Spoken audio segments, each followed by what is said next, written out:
विद्यार्थियों, एनएमआर में हमारा नेक्स्ट हेडिंग जो है वो है न्यूक्लियर मैग्नेटिक रेजोनेंस और इसकी मैकेनिज़्म, किस प्रकार से ये रेजोनेंस उत्पन्न होता है, इसके बारे में इस टॉपिक में हम जानना चाहेंगे। यहाँ देखिए, किसी भी चक्रण करते हुए नाभिक में बाह्य चुंबकीय क्षेत्र लगाया जाता है। स्पिन करता हुआ नाभिक है और उस नाभिक पर हम बाह्य चुंबकीय क्षेत्र लगाते हैं। तो वहाँ पर देखिए दो प्रकार के अभिविन्यास हो सकते हैं। पहला देखिए, बाह्य चुंबकीय क्षेत्र जो हमारा है उसके साथ संरेखण हो। देखिए ये क्या करना चाहता है कि मतलब हमारे स्पिन करते हुए नाभिक का जो मैग्नेटिक क्षेत्र है उसकी दिशा ये है और हमारा स्ट्रॉन्ग मैग्नेटिक फील्ड जो बाहर से हम आरोपित कर रहे हैं उसकी दिशा ये है। ये भी मैग्नेटिज्म है, ये भी मैग्नेटिज्म है, दोनों में बहुत अधिक अंतर है। ये बहुत सूक्ष्म है और ये बहुत ही भारी चुंबकीय क्षेत्र है जो हम बाहर से इलेक्ट्रोमैग्नेट से लगाते हैं।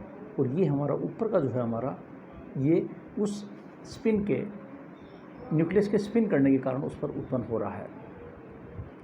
तो देखिए दोनों संरेखण में हो सकते हैं। और एक कंडीशन ये हो सकती है कि हमारा जो न्यूक्लियस है उसका नाभिकीय चुंबकीय क्षेत्र की दिशा इस तरफ हो और आरोपित बाह्य प्रबल चुंबकीय क्षेत्र की दिशा ये हो। तो एक दूसरे के विरुद्ध भी ये हो सकती है। तो अलाइनमेंट विद द फील्ड और अलाइनमेंट अगेंस्ट द फील्ड, दो प्रकार की वहाँ पॉसिबिलिटी हो सकती है। तो अब देखिए, इस क्षेत्र में जब हम बाह्य चुंबकीय क्षेत्र आरोपित कर रहे हैं कम ऊर्जा आवृत्ति के रेडियो जोन में, यानी अगर हम वहाँ पर हम उसको न्यूक्लियस जहाँ पे हमारा स्पिन कर रहा है उस क्षेत्र में जो रेडियो आवृत्ति होती है उसको हम 10⁻7 से 10⁸ हर्ट्ज़ करते हैं और स्ट्रॉन्ग मैग्नेटिक फील्ड बाहर से स्पिन करते हुए नाभिक पर आरोपित करते हैं। तो वो अपना स्पिन अभिविन्यास चेंज कर लेता है। कैसे कर लेता है कि आरंभ में वो उसका स्पिन इस तरफ था लो एनर्जी लेवल पर, तो वो अपर एनर्जी लेवल पर अपना स्पिन इस तरह कर देता है, स्पिन इन्वर्जन कराता है। और इसी को हम कहते हैं नाभिकीय चुंबकीय अनुनाद। और देखिए इसको हम यहाँ इस डायग्राम में देख सकते हैं कि यहाँ ये हमारा नाभिक का चुंबकीय क्षेत्र है, स्पिन करते हुए नाभिक का +½ है, लो एनर्जी फ्रिक्वेंसी पे, लो एनर्जी पे है। और अगर उसको हम रेडियो फ्रिक्वेंसी 10⁻7 हर्ट्ज से 10⁸ हर्ट्ज एनर्जी देते हैं तो वो अपना स्पिन इन्वर्जन कर लेता है। ये स्पिन देखिए, ये एस न्यू एनर्जी आप देते हैं इसको, तो एस न्यू एनर्जी देने के बाद में ये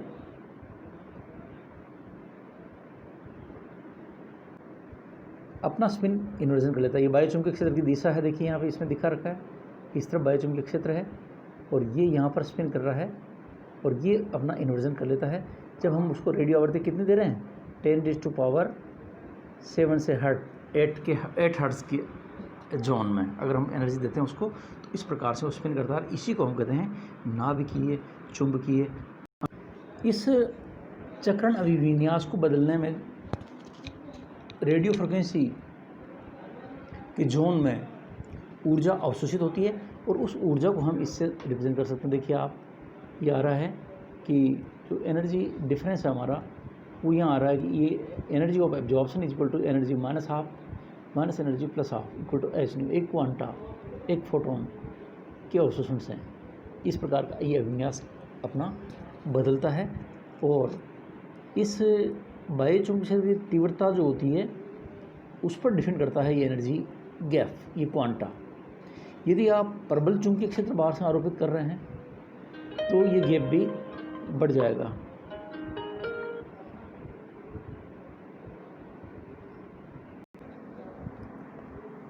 देखिए इसमें ये जो हमारा चक्रण अभिविन्यास है,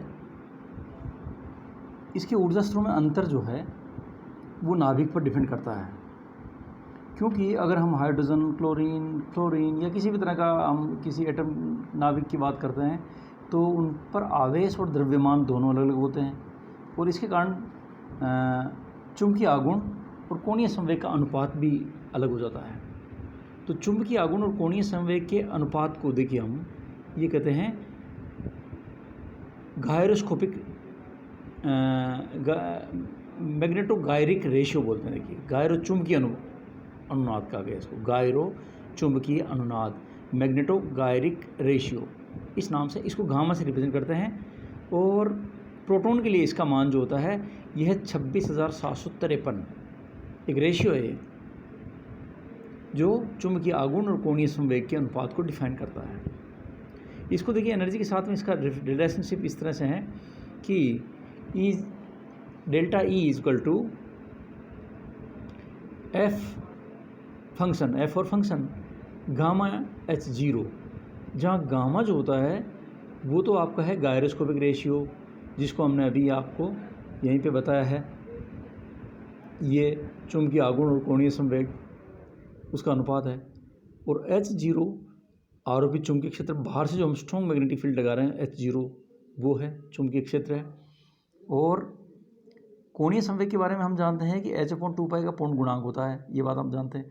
तो इसको हम ये कह सकते हैं एक तरह से हैं कि delta E is equal to, इस ये फंक्शन किस रूप में है, h/2π के रूप में, तो गामा h/2π एच जीरो, ये देखिए आप इस तरह से।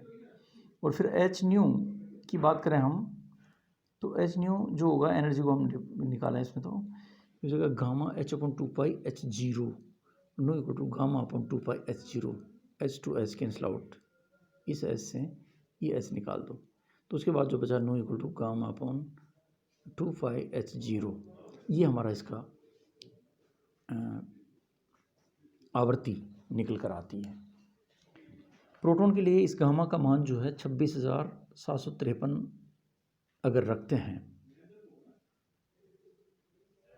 ध्यान से सुनेगा, प्रोटॉन के ऊपर प्रोटॉन का जो ये विन्यास इस जगह है, और बात हम कर रहे हैं इस जगह की 10,000 का मैग्नेटिक फील्ड में, तो नाभिक पर जो है ना बाह्य क्षेत्र लगाएं कितना, 10,000 गोश, और फ्रिक्वेंसी देवें हम उसको रेडियो फ्रिक्वेंसी कितनी, 42.6 मेगाहर्ट्ज़ आवृत्ति देते हैं। और तो वो अपना क्या है, विपरिरक्षित हो जाता है, यानी अपना मैग्नेटिक जो डायरेक्शन है वो इधर से इधर कर लेता है, और यानी नाभिकीय चुंबकीय अनुनाद कर लेता है।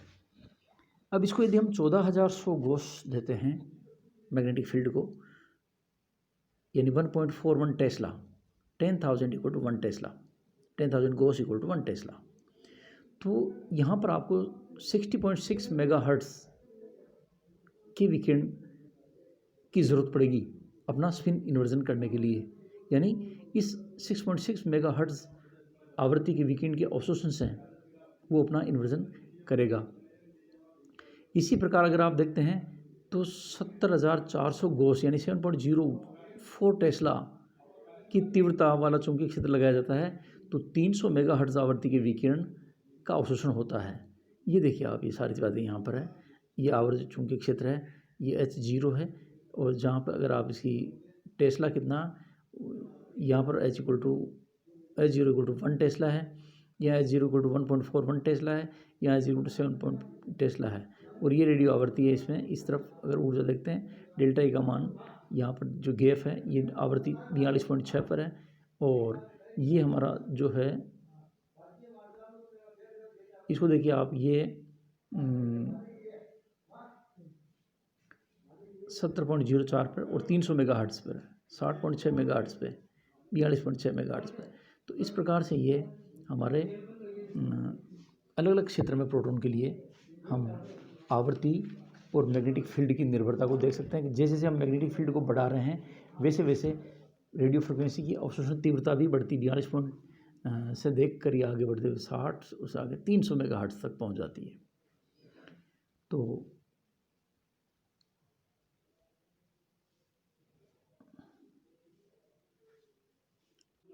इससे आगे नेक्स्ट क्लास में हम करेंगे।